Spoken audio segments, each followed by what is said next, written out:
বিসমিল্লাহির রহমানির রহিম। রাতের নিস্তব্ধতায় যে শিশু জাগে আল্লাহর কালামের সাধনায় জমে উঠেছে তাদের ঈমানের মাহফিল। প্রতিটি কণ্ঠে তাওহীদের সুর।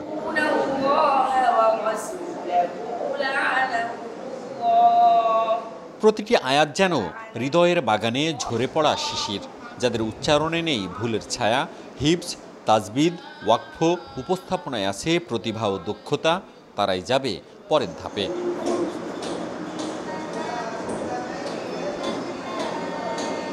বৃহস্পতিবার দুপুর থেকে রাত পর্যন্ত রাজশাহী নগরীর হেতেমখা গোরস্থান সংলগ্ন রওজাতুল সালেহিন মসজিদ কমপ্লেক্সে হয় উদীয়মান হাফেজদের প্রতিভা এবং পবিত্র কোরআন তিলাওয়াতের দক্ষতার প্রতিযোগিতা। হুব্বে রাসূল ফ্রন্ট বাংলাদেশের আয়োজনে প্রতিযোগিতার ৩ বিচারকের সামনে কোরআন তিলাওয়াত করেন শিশু তরুণরা।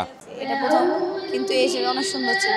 এটা আমার জীবনে দেখা, আমি অনেক খুশি যে আমাদের মাসে হয়েছে। এভাবে হয়নি কোনোদিন, আলহামদুলিল্লাহ সাথে প্রথম এভাবে হচ্ছে। আমি খুব খুশি এবং আমার ছাত্র ভাইরা খুব খুশি। আমরা রাজশাহীতে আরও সামনে এভাবে প্রতিযোগিতা করতে চাই এবং আমরা আরও সুন্দরভাবে এই হিফজুল কোরআন প্রতিযোগিতাগুলো করতে চাই এবং ভালো পর্যায়ে যেতে চাই। প্রথম পর্বের জয়ীরা সন্ধ্যায় দ্বিতীয় ধাপে আবারও কোরআন তেলাওয়াত করেন। এই ধাপে নির্বাচিত 10 শীর্ষ প্রতিযোগী ঢাকায় অনুষ্ঠিত চূড়ান্ত রাউন্ডে অংশ নেবে। তাদের সঙ্গে থাকবে দেশের সব অঞ্চল থেকে অডিশনের মাধ্যমে নির্বাচিতরা। আমি এখন প্রতিযোগিতা দিয়ে বিজয় লাভ করেছি, তাই আমি অনেক খুশি। আর আমি বড় হয়ে হতে চাই একটা আলেম ও হাফেজ। আল্লাহ আমাকে কবুল করুক, আল্লাহুম্মা আমিন। ভালো লাগছে যে আমি এতজনের মধ্যে বাছাই টিকেছি, আলহামদুলিল্লাহ। আয়োজকদের ভাষ্য, দেশের বিভিন্ন প্রান্তের পবিত্র কোরআন চর্চায় নিবেদিত যে উদীয়মান হাফেজরা সুমধুর কণ্ঠে তিলাওয়াত করে থাকেন, তাদের প্রতিভা অন্বেষণেই এই আয়োজন। এই অঞ্চলটাতে আর কি, বিশেষ করে রাজশাহী বা উত্তরবঙ্গের যে এগুলোতে কোরআনের প্রচার প্রসার ঢাকার তুলনায় বা অন্যান্য যে রাজধানী যেমন সিলেট এসব থেকে একটু কম। তো আমরা আশাবাদী যে রাজশাহীতে যারা এই বিষয়ে কোরআন নিয়ে কাজ করে ওনারা এই বিষয়ে আরও সতর্কতা অবলম্বন করবে। আমরা যেন শুনতে পারি খুব শীঘ্রই যে রাজশাহীর একজন প্রতিযোগী ওয়ার্ল্ড বিশ্বে একজন কোরআন প্রতিযোগিতায় ফার্স্ট হয়েছে। আমরা যেন এই সংবাদটি যেন পাই।